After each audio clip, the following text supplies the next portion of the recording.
We have been longtime fans, I want to stress that, of Polkadot and the DOT token, but let's face it, the performance in these last couple of years now has been very underwhelming. And so it's probably time to ask the question, is Polkadot as a project at the end of its road? It's been struggling lately. Right now, as I record, it's just barely making its way into the top 20 of all projects as ranked by crypto market cap. But if we rewind and we go back in time to May of 21, it was as high as number 8. And then fast forward a few months after that, in November of 2021, it commanded a $54 billion market cap. By comparison, we're sitting now at just under a $6 billion market cap with an FDV of about $6.3 billion. The simple truth is, a lot of Polkadot devotees have since sold off their bags. There have been, to be fair, a lot of newer, shinier projects that have come along, many of which, if not most of which, have also offered better tech. But it's not all doom and gloom because we do have Polkadot 2.0 right now that's on the horizon. We are going to take a closer look at Polkadot 2.0, and of course, perhaps most importantly to you, whether or not it's going to have an impact on the price of DOT.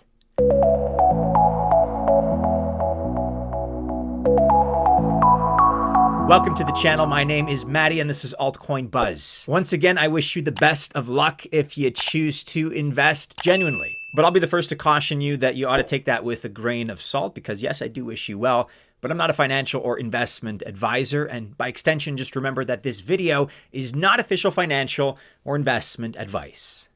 Let's talk about Polkadot from a bit of a wide angle here and put the project into perspective with a sense of its history and what it's accomplished here. First and foremost, and you probably know this, but Polkadot is a layer 0 chain. That basically means that it takes care of all the infrastructure and other chains can then build on top of this. Looking at this video here, courtesy of Cheddar, you can kind of compare Polkadot in this sense. The analogy is that you can think of it as a city, right? Which would offer infrastructure in the form of roads, gas pipes, water pipes, electricity, sewers, a bunch of other stuff. All the infrastructure that citizens need to live in that city. Dr. Gavin Wood is the main architect behind Polkadot, and you probably recognize that name because he's also one of the original co-founders of Ethereum. And when you mention the name Polkadot in the crypto context, it's probably best known for its parachains. The idea here being that projects can bid on 2-year slots in a parachain, and if needed or wanted, they could also renew that bid after the initial slot period. These projects are the layer 1 chains that are built on Polkadot, again, the layer 0 chain. So that was the theory, but in practice, this turned into a rather expensive endeavor because projects in the race for a parachain slot needed to lock up a requisite amount of DOT. And the best way for projects to raise that required number of DOT tokens was through auctions, or in other words, crowdfunding. That meant that fans of a project could lock up their DOT for 2 years, and then the project with the highest number of DOT won the auction. After 2 years, of course, the supporters got their investment of DOT back, plus an additional reward. Acala Network was the project that won the first auction with a bid of 32 million DOT. This was on the 18th of November 2021, as you can see here by the snapshot that they tweeted. This at the time was worth a lot of money, $1.3 billion, $1.3 billion. Then if we fast forward only 9 months later to June of the following year, June 2022, we saw some major changes because by that time, in less than a year, you could start winning an auction, or a slot, I should say, for 9,900 DOT, or about $55,000. So I'll say that again, in the span of 9 months, the amount required to win went from $1.3 billion to $55,000. So just structurally, this was a setup with some inconsistencies, and it didn't quite work the way that the designers had intended. But despite that criticism, whether or not you want to call it a criticism, maybe it's just more of an observation, kind of a weird anomaly. Despite that, there are still 47 parachains and some 200 projects that use the Polkadot SDK. Inevitably, though, something in this case had to give, and so the parachains went out to make room for Polkadot 2.0. This Altcoin Buzz Spotlight video is sponsored by Rootstock. Do you know that the oldest and one of the biggest Bitcoin Layer 2 networks now has a DAO? It can now go fully decentralized and community-based. I'm talking about Rootstock and the Rootstock Collective, which is the first DAO to launch on Rootstock, the longest running Bitcoin sidechain. It started all the way back in 2018, making Rootstock the oldest Bitcoin Layer 2 solution, bar none. And for years, people have been building out their Bitcoin ecosystem apps using RIF, or the Rootstock Infrastructure Framework, and its native RIF token. The new Rootstock Collective DAO means full decentralization, and all decisions will come from the community.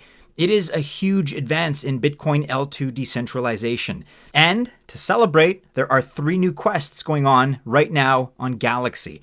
Check them out today, and you can win part of $17,000 in prizes while also learning about the Rootstock Collective. For more information, click on the link that you can find in the description of this video below.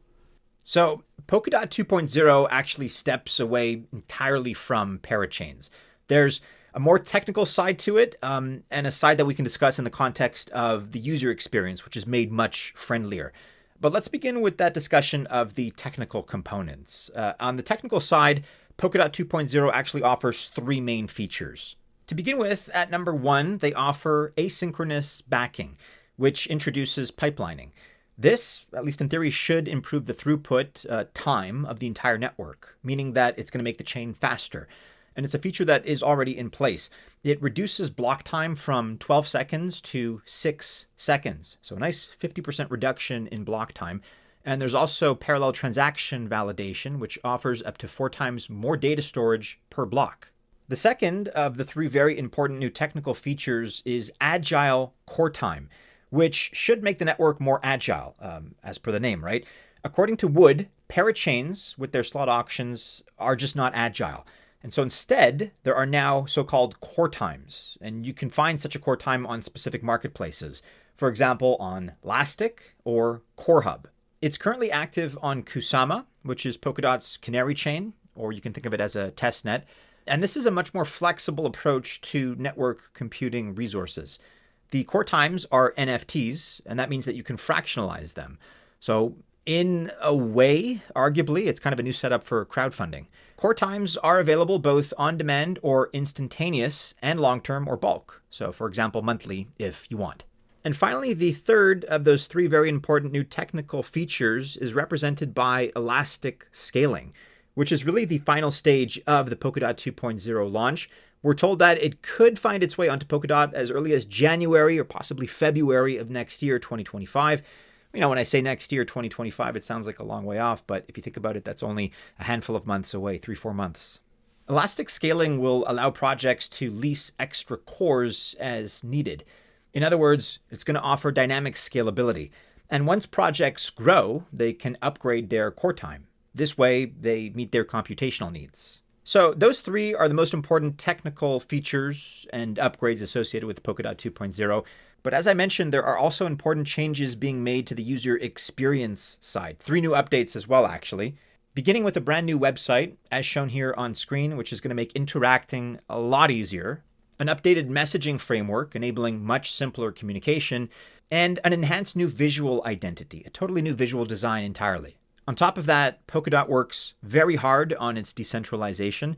There's an on-chain governance system in place that is led by the community. And as of this recording so far, there have been over 1,000 proposals. I mentioned decentralization a moment ago. A lot of people like to throw out that characteristic, oh, our project is decentralized, but we can quantify it here specifically. And if we look at the Nakamoto coefficient, Polkadot is far and away the leader when it comes to this particular metric. Check it out. It sits here at 134. That is its Nakamoto coefficient, 134. I'll explain that in a minute. But, just at a glance here, you can tell that the next most decentralized project listed here, at least after Polkadot, is Avalanche with a value of 26. So even among some of the leaders here that you can, again, at a glance, observe, Aptos 21, Avalanche 26, Thorchain actually is in the number 2 spot, Thorchain at 34.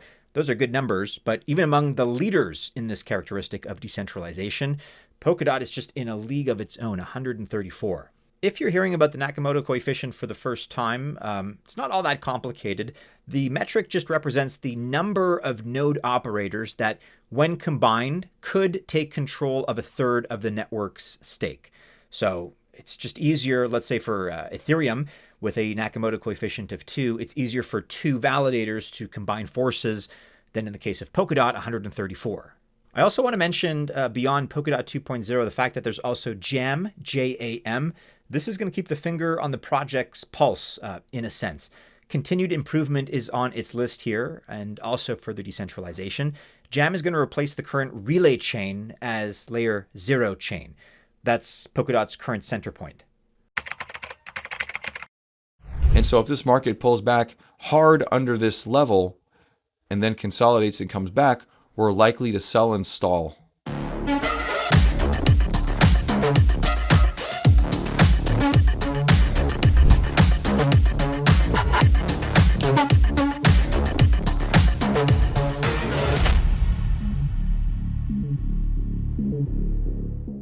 All right, so I guess the all-important question here, right? How will Polkadot 2.0 affect the ecosystem and ultimately the price of DOT? Because the idea behind Polkadot 2.0 basically, and I think this is obvious, but the aim is to revitalize the chain, right? And bring it back to its previous glory days, to put it lightly. It's aiming to improve the chain's interoperability and scalability toward that end. And that means Polkadot is shifting its focus away from a chain-centered approach to much more of an application-centered approach. The theory is that this will attract more projects to the ecosystem. On a smaller scale, however, the fact is this is already happening. But once we're closer to the launch of Polkadot 2.0, chances are there should be more to follow, more projects, right? Currently, though, there is still quite a lot going on, and we do have a few developments here that ought to be mentioned, beginning with Mythical Games, which has joined Polkadot. This is one of the biggest blockchain gaming projects. They're probably best known for NFL Rivals, but they also have that big partnership with Pudgy Penguins. Frequency also recently chose Polkadot. This is a decentralized social media protocol. And then we also have multiple grant and funding programs in place. For example, there's the Polkadot Ecosystem Fund and also the JAM Implementers Prize with 10 million DOT in its coffers. I think it's fair to say that all of this activity, all of these updates collectively should probably bring new positive upside to the price of DOT. Currently, as I record here, it sits at $4.18. That is a far cry, and let's zoom out here. That's definitely a far cry from its all-time high of $55. That was back in late 2021. So, I mean, just quick numbers here, quick arithmetic. Even if we were to do a 10x from here, we get to $41.80. We're still not yet at the all-time high. So that means there's a lot of potential for DOT and for Polkadot 2.0 that's coming out imminently, very soon. I do have to point out, however, and it always pains me to do this for an otherwise great project, but there's no max supply here. Taking a look, the max supply, as you can see, is infinite. So we do have a good circulating over total supply metric of about, 90+% of tokens in circulation, but that's circulating over total. Max supply is infinite, meaning they don't have a defined supply. This is never a good feature of any project as far as tokenomics go. It's not a deal breaker per se, but maybe it is for you. Maybe you care about it a lot, maybe not at all. For me, I'm sort of in the middle. It's not a good thing, but it doesn't necessarily destroy a project in my estimation.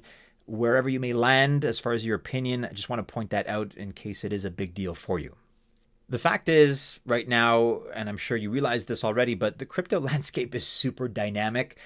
And yes, Polkadot has seen better days, but the fact is that most projects out there, in fact, the vast majority, do not survive even one bear and bull cycle.